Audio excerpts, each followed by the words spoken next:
What's up everybody, Yoko Gaming here. Lately I've been putting out a lot of quick scoping clips on Instagram and Twitter, and I've been getting a lot of feedback. You know, you're gonna get hate, but I've also been getting a lot of DMs about my sensitivities and some general tips, so I figured today I would do a video on the top 5 tips that I've learned that helped me quick scope in Modern Warfare and just share that with y'all. So let's jump into it and I'll tell you what I got.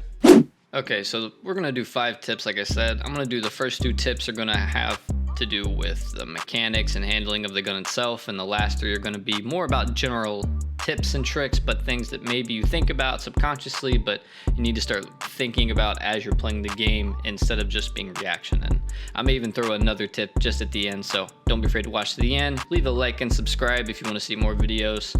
I ain't going nowhere. Alright, so the first tip I'm going to give you guys is about movement speed. Of course, building your gun is important, but I don't think we need to cover anything that basic. I will leave a little screenshot of the classes I use at the end of the video, and we'll go into another video if that's something you guys like.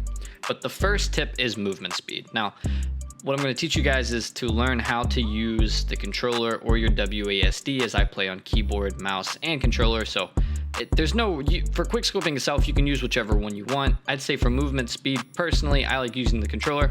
It's just a little bit more faster for me. When you go around corners, sometimes people are just going to pop out. Sometimes they're just going to be there and it's all about reaction time. But what you can do is just start slowing down your sprint and learning to ADS, or kind of ADSing around corners. But that's just level 1. We're here for the advanced. And the advanced tip is learning how to pull back on your joystick to the left or to the right, or on ASD, let off of W. This throws your opponent off as it always moves into a different direction. You don't want to stand still. You don't want to be a tree trunk with this big hammer, all right? You want to be fluid like wind and like water.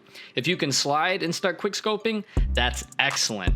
Now, you can't do it all the time. Don't get stuck in a rhythm, all right? Like I said, this is all about movement speed. If you jump shot a lot, don't do it all the time, because people are going to recognize you and they're going to say, oh, that guy jump shot, so I better get ready for the jump shot every time I see him. Mix it up. Learn to use the movement to your advantage. You have a one-shot kill gun. Try to take advantage of it. All right, now this takes us to tip number 2, and this is probably one of my favorite tips because it includes practicing. This is keeping the reticle, red dot, crosshair, whatever you want to call it, in the center of your screen. Now, if you play Red Dead Redemption, Counter-Strike, or surrounding games, you're probably really used to this, as it gives you a 50-50 for a headshot. If they jump, a body shot, and if they crouch, you're definitely going to get a headshot. So it's kind of like a fighting game, you know, you can get mixed up. They can always strafe, but if you're paying attention to their body and you really know how the gun works, the chances of you hitting that shot are enormous. So what I like to do is jump into practice mode. I like to put on 5 or 6 bots. I like to use hardened or recruit. I don't really use veteran or mixed just because it can simulate a real game, I guess, but they do weird things and they crouch in weird places, and it's just not good for practice. You know, you want to get all that out of the way because you're really just focused on your aim. You should play the 5-shot game, which is 5 shots, 5 kills, or if you're using extended mags for whatever reason, 9 shots, 9 kills, you know, whatever, and really just work on hitting the target itself. Once you feel like you've really mastered that, then go into the headshot game, which is 5 shots, 5 headshots.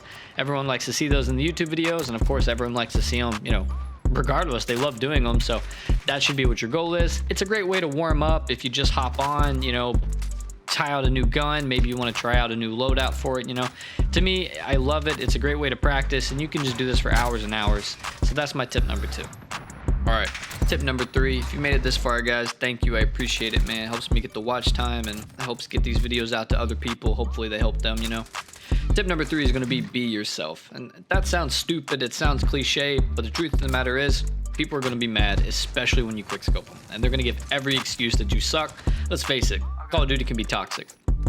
Doesn't matter if you use the car, doesn't matter if you use the X50, the HDR, a controller, a keyboard. Someone's gonna find something wrong, that they hate you, convince you of hacking something, and they're gonna rag on you. And you can mute them, or you can just vibe in it, you know. I don't know who you are, but hey, for me personally, I like to vibe in it. It makes great content, but I don't let it get to me, you know. I love using a controller most of the time, and I don't let people yelling out of my aim assist that, you know, it's trash, because I know I can hop on the keyboard and I've got the same skills. It's all about reaction time. So don't listen to the losers that you beat. If someone bashes you in a 1v1, yeah, maybe take a criticism here or there, but keep your head level and don't let them get to you. Your gameplay is trying to show them up and get to them.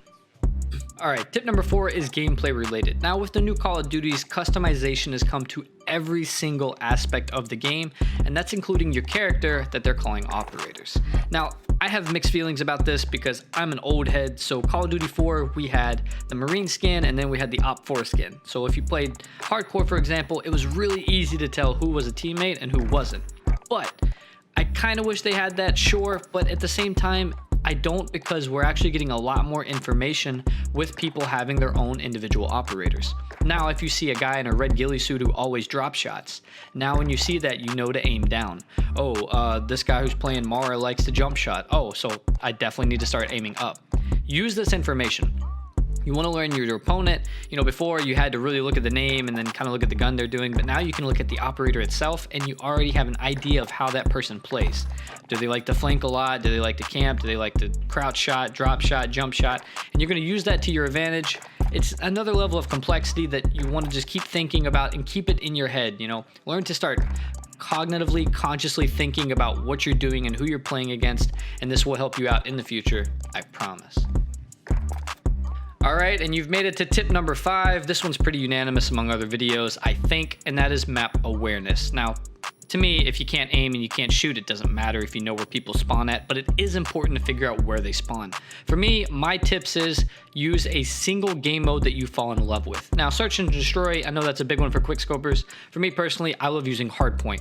These particular game mode has an anchor, which means that someone's always in the back of the spawn, and it gives the team the advantage of spawning closer to the point.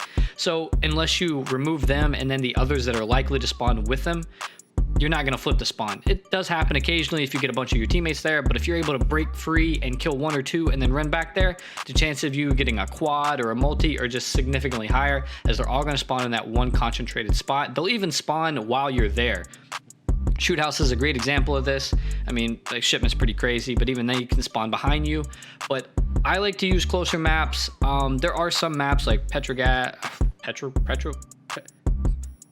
Anyway, there are other maps that I like to use, but I try to stick to the closer maps. You know, I don't want to use anything too big. Ground War is great. I've had a lot of success with quickscoping in Ground War, but to me, I love using hardpoint, sticking to one game mode, and learning exactly where the spawns are. Alright, and the bonus tip number 6 is subscribe and follow me on Twitch. Psych, can you imagine? What a dirtbag. No, the 6th tip is use the car. Use it, it's really good. To me, I like using the car and the MK with the sniper scope because the zoom level is less than the AX50 and the other sniper rifles. So if you're going to use the other sniper rifles, I would use the variable zoom. Now this is going to cost you a couple frames, and you know, a couple frames of ADS can make the difference between life or death, but for me, I avoid all that and I use the car. Another tip that I'm going to throw in with that is find a way to use the focus on the car. If you use the laser and the sports combo stock, if I'm not mistaken, there is no way to get the gun any faster with the ADS speed. So the grip, go ahead and put the aiming stability grip on. You're not going to lose any frames there, and then put on your focus. It is dynamite. Take it from someone who's used it and get these clips.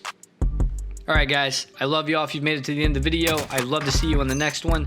Leave comments down below on if this helped you, or, you know, whatever, what's your favorite sniper to quickscope. Alright guys, peace. Why you bully me?